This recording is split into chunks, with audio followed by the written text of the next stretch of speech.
Chapter two. Chapter two है citizenship. Citizenship हमें बहुत ज्यादा जरूरी होती है भाई। अपने लोगों का हमें पता रहेगा, एनिमीज का हमें पता रहेगा, पड़ोसियों का हमें पता रहेगा। तो सिटीजनशिप इज वेरी इसेंशियल और इसीलिए इसका प्रोविजन जो है वो कॉन्स्टिट्यूशन में दिया गया है। ठीक है, अब अगर हम बात करें चैप्टर टू या कहें पार्ट टू, ठीक है, पार्ट टू ऑफ कॉन्स्टिट्यूशन का क्या बताता है हमें?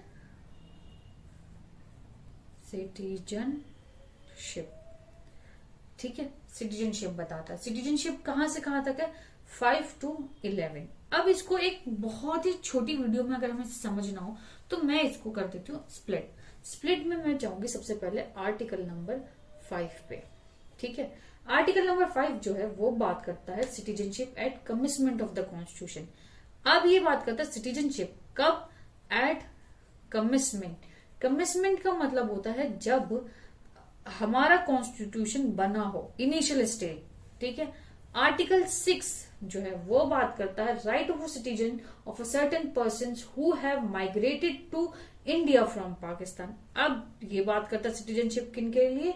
उन पर्सन्स के लिए हु हैव माइग्रेटेड, जो आए हैं, माइग्रेट किए हैं, है ना, टू इंडिया में फ्रॉम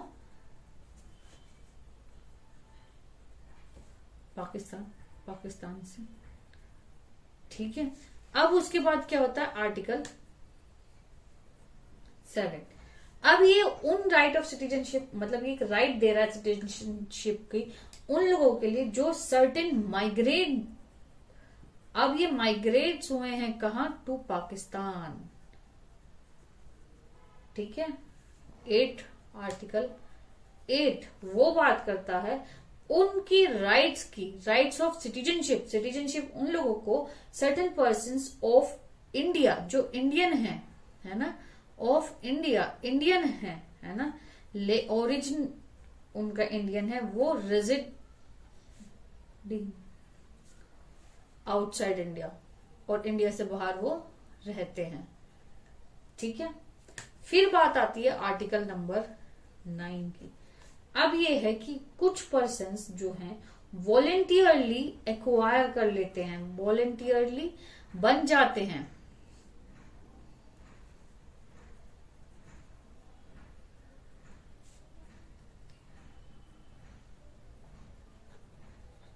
ऑफ फॉरेन कंट्रीज। ठीक है, फॉरेन स्टेट्स, तो वो क्या हो जाएंगे? वो नॉट टू बी सिटीजन, वो सिटीजन नहीं रह जाते। फिर अगर आप किसी और कंट्री की वॉलंटियरली एक्वायर कर लेते हो सिटीजनशिप, तो फिर उसके बाद आप इंडिया के सिटीजन नहीं रह जाते हो। और आर्टिकल 10 जो है वो बात करता है continuous of the rights of the citizenship.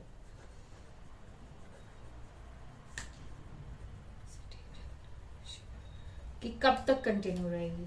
Article 10 बात करता है पार्लियामेंट टू रेगुलेट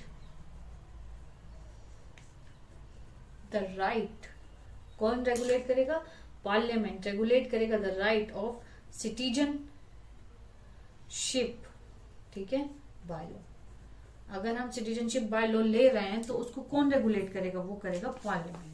ठीक है, अब मैं इसको थोड़ा सा तुम्हें इलेबोरेट करूंगी अंदर से, ताकि पहली बात तो ये है कि अगर आपको आर्टिकल्स याद है ना, अगर आपने इसको ऊपर से ओवरव्यू ले लिया, वो ही इनफ है। ठीक है, वो ही इनफ है।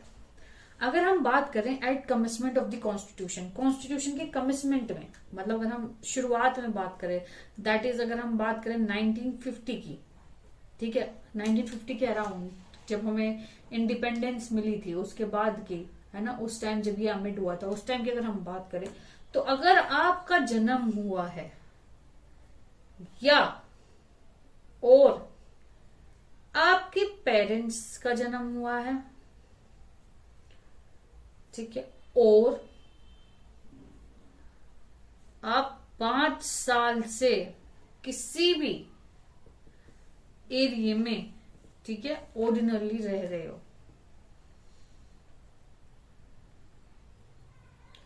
तो आपको सिटीजनशिप मिल जाएगी एट कमेंसमेंट में।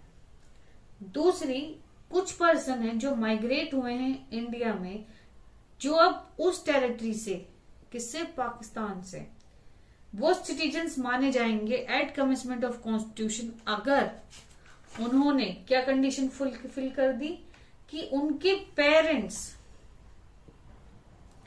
और ग्रैंड पेरेंट्स कोई भी, ठीक है, वो जन्म हुआ है उनका इन इंडिया में, ठीक है, या 19 जुलाई 1948 से पहले वो इंडिया आ गए हैं तब।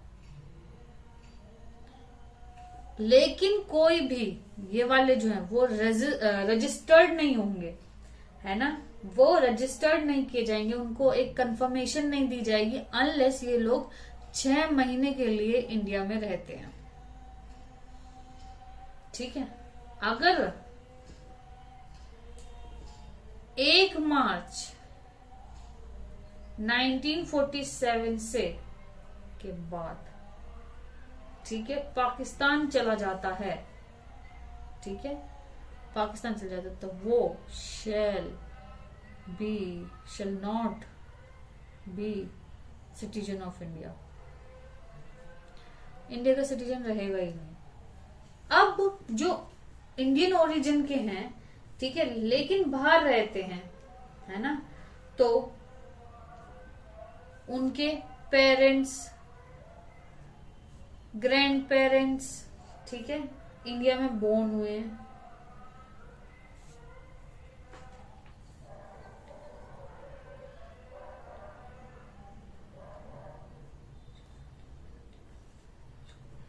अगर वो लोग डिप्लोमेटिक रिलेशन से और है ये, ठीक है, डिप्लोमेटिक रिलेशन से, ठीक है, या फिर एक कंसोलर रिप्रेजेंटेटिव से इंडिया की तरफ से, है ना, वो मान ली जाती हैं कि ये पार्ट हैं इंडिया के या सिटीजन है, रजिस्टर्ड हो जाएंगे, तो वो क्या बन जाएंगे, वो सिटीजन्स बन जाएंगे ऑफ इंडिया, ठीक है। 10 है कंटिन्यूसी लाते हैं, ठीक है।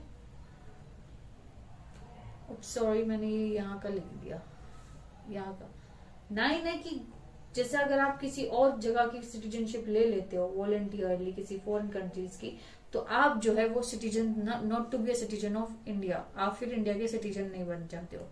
10 है कि कंटिन्यूसी लेके आते हो ना,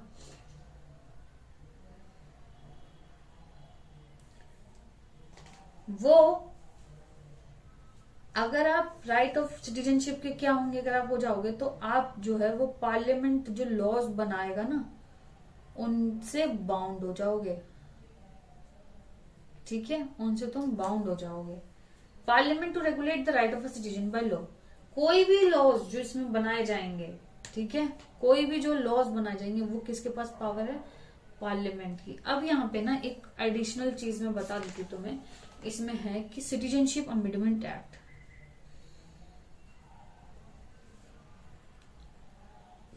1955 आया था, इसमें 5 वेज है, ठीक है, to acquire Indian citizenship. Indian citizenship के लिए बर्थ होना चाहिए आपका, यहाँ पे आपके डिसेंडेंट्स, मतलब डिसेंडेंट्स का मतलब है कि फादर, पेरेंट्स या फिर ग्रैंड पेरेंट्स इंडिया में रहे हों। तीसरा तरीका है रजिस्ट्रेशन से, ठीक है, आप अप्लाई कर दो, गवर्नमेंट आपको अप्लाई, जैसे कि अदनान सामी वाला केस था, ठीक है, आप रजिस्ट्रेशन से ले सकते हो। दूसरा है इसमें नेशनलाइजेशन से, अगर कोई कंट्री को हमने जीत लिया या उसको नेशनलाइजेशन से आप उसको इंडियन सिटीजनशिप ले सकते हो आप, या इनकॉर्पोरेट टेरिटरी। सपोज करो आजकल चाइना और इंडिया की लड़ाई हो रही है, अगर हम चाइना का कोई पार्ट जीत भी लेते हैं तो उसमें जितने लोग रहते हैं वो इनकॉर्पोरेट हो जाएंगे ठीक है, इनकॉर्पोरेट हो जाएगी वो टेरिटरी और वो लोग भी इनकॉर्पोरेट हो जाएंगे, तो वो सारे क्या बन जाएंगे, सिटीजन ऑफ इंडिया। वो सब बन जाएंगे सिटीजन ऑफ इंडिया।